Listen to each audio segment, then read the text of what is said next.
नमस्कार दोस्तों, आप सभी का स्वागत है मेरे चैनल पर। अगर आप अपने जीवन में सही निर्णय नहीं ले पा रहे हो तो ये कहानी आपके लिए है। सही निर्णय लेना सबसे बड़ी चीज है। बहुत ऐसे व्यक्ति अपने जीवन में सही निर्णय नहीं ले पाते और दूसरों की मदद लेते हैं। इस कहानी में ये बताते हैं कि आप अपने जीवन में अगर सही निर्णय ले पाते हो तो आपका जीवन सफल हो जाता है, और जो व्यक्ति अपने जीवन में सही निर्णय नहीं ले पाते वह व्यक्ति का जीवन ही बर्बाद हो जाता है। भगवान बुद्ध के विचार, उनकी नीति, उनके नियम, उनकी बातें, उनकी हर प्रेरणादायक कहानी से हमें जीवन में बहुत कुछ सीखने को मिलता है, क्योंकि उनकी हर बात प्रेरणादायक है जो कि आपको अच्छा बनाने में मजबूर कर देता है। भगवान बुद्ध कहते हैं कि आप अपने जीवन में सही निर्णय लेना सबसे बड़ा महत्वपूर्ण काम है, क्योंकि जो व्यक्ति सही निर्णय लेता है वही जीवन में सफल बन पाते हैं। भगवान बुद्ध ये भी कहते हैं कि जो व्यक्ति की मन में अच्छा विचार और अच्छी सोच है वह व्यक्ति सही निर्णय लेने में सक्षम है। अगर आप अपने जीवन में सही निर्णय नहीं ले पा रहे हो तो भगवान बुद्ध की ये कहानी के माध्यम से हम कोशिश करेंगे कि आप कैसे अपने जीवन में सही निर्णय लेंगे, और अगर भगवान बुद्ध की सारे बातें आपने जीवन में लागू करेंगे तो आपको इसका उत्तर मिल जाएगा। जीवन में ज्यादातर स्थितियां ऐसी आती हैं जिनमें से हमारे पास दो विकल्प होते हैं, पर समस्या की बात यह है कि हम समझ ही नहीं पाते हमें चुनना क्या है, क्या हमारे लिए सही है और क्या हमारे लिए गलत है। उन दोनों ही विकल्प में एक एक विकल्प ऐसा होता है जो हमारे जीवन को बना सकता है, और दूसरा विकल्प ऐसा होता है जो हमारे जीवन को बर्बाद कर सकता है।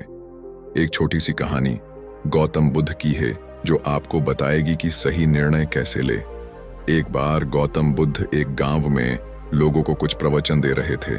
सभी गांव वाले उन्हें और उनके प्रवचन को प्रेम से सुन रहे थे। ये उस समय की बात है जब लोग बुद्ध का बड़ा आदर सम्मान करते थे, पर ऐसा हमेशा से नहीं होता था। शुरुआत में जब बुद्ध किसी के यहाँ जाया करते थे तो बुद्ध का विरोध करने वाले लोग ज्यादा होते थे, पर जैसे जैसे लोगों ने बुद्ध की बातें सुनना शुरू किया, लोगों की सोच और लोगों की विचारधारा बदलने लगी और बहुत लोग बुद्ध से जुड़ने लगे और उन्हें पसंद करने लगे। सभी गांव वाले बुद्ध की बात ध्यान से सुन रहे थे।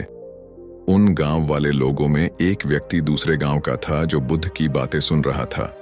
भगवान बुद्ध की बात पूरी होने के बाद वह गांव वाले वहां से उठकर जाने लगते हैं, और वह दूसरे गांव का व्यक्ति दौड़कर बुद्ध के सामने आता है और बुद्ध को रोक लेता है और बुद्ध से हाथ जोड़कर विनती करता है कि हे बुद्ध, कृपा करके एक बार हमारे गांव आए। वह व्यक्ति एक किसान था। उस किसान की बात सुनकर एक बुद्ध भिक्षुक वह किसान से कहता है, क्षमा करे, पर हम कुछ दिन पहले ही तुम्हारे गांव गए थे।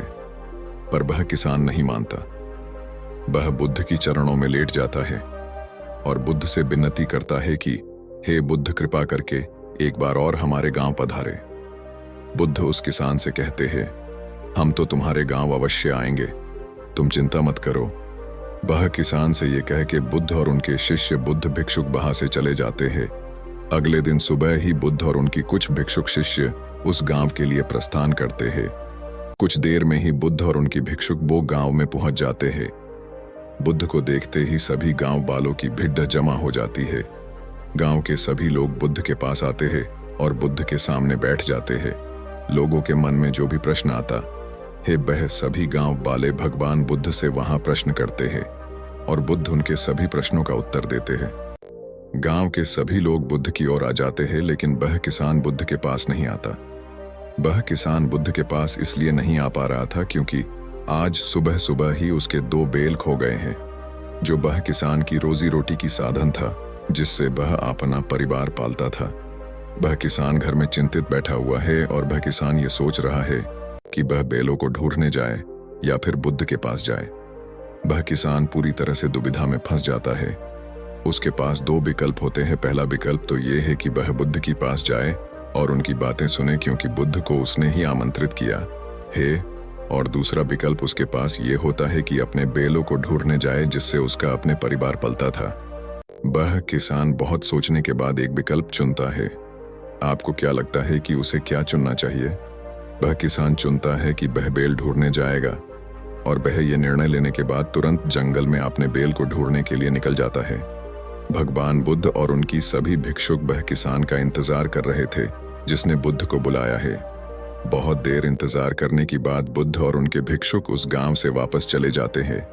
किसान बड़ी मेहनत के बाद वह दोनों बेल को ढूंढ लाता है और वह किसान बहुत दुखी हो जाता है।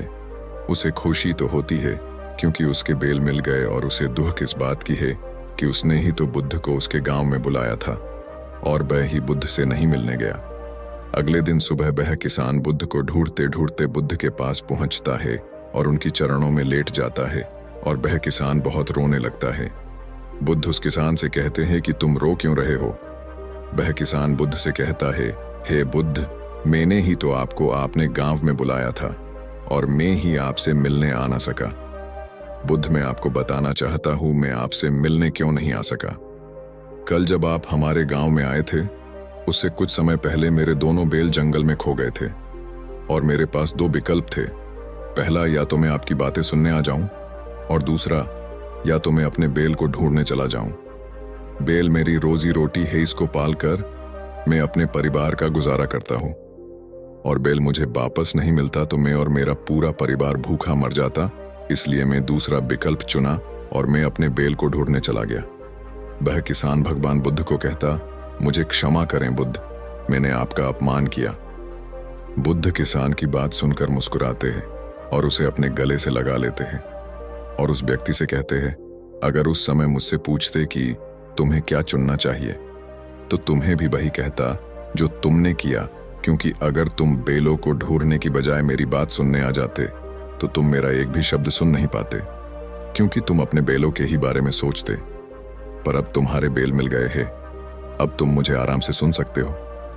बुद्ध कहते, मैं बहुत खुश हूं इस बात को जानकर तुमने कर्म को चुना है। बुद्ध की बात सुनकर उस किसान के मन में से सारा बोझ उतर जाता है और वह आराम से बुद्ध की बातें सुनता है। एक समय की बात है, गौतम बुद्ध अपने शिष्य के साथ एक सफर पर जा रहे थे। सफर में चलते चलते बुद्ध को प्यास लगी तो उन्होंने अपने एक शिष्य से कहा, मुझे बहुत तेज प्यास लगी है, मेरे लिए पानी लेकर आओ। ये बात सुनकर वह शिष्य ने तुरंत पानी की तलाश में जाने लगा। इधर उधर देखा तो उसे कोई पानी का स्रोत नहीं दिखाई दिया, लेकिन कुछ देर और दूर जाने पर एक पानी का स्रोत उसे दिखाई दिया। उसने देखा कि उस पानी के स्रोत में कपड़े धो रहे हैं और तभी एक बैलगाड़ी उस पानी की स्रोत में से गुजर गया और वहां का पूरा पानी गंदा हो गया और उसमें मिट्टी भर गई। फिर उसने सोचा, इस गंदे पानी को मैं भगवान बुद्ध को कैसे दे सकता हूं। तो वह बिना पानी लेते खाली हाथ ही वापस बुद्ध के पास चला गया और बुद्ध को ये सारी बात बताई। बुद्ध ने कहा, ठीक है, हम सब इस विशाल से पेड़ की छाया में बैठकर कुछ देर आराम करते हैं। कुछ समय के बाद गौतम बुद्ध ने उसी शिष्य को फिर से पानी लाने को कहा। वह शिष्य वापस पानी लेने उसी स्रोत के पास गया और वहां जाकर उसने देखा कि वह पानी बिल्कुल साफ था और पीने के लिए सही था। अब वह शिष्य भगवान बुद्ध के लिए पानी लेकर गया और उसने वह पानी बुद्ध को पिलाया।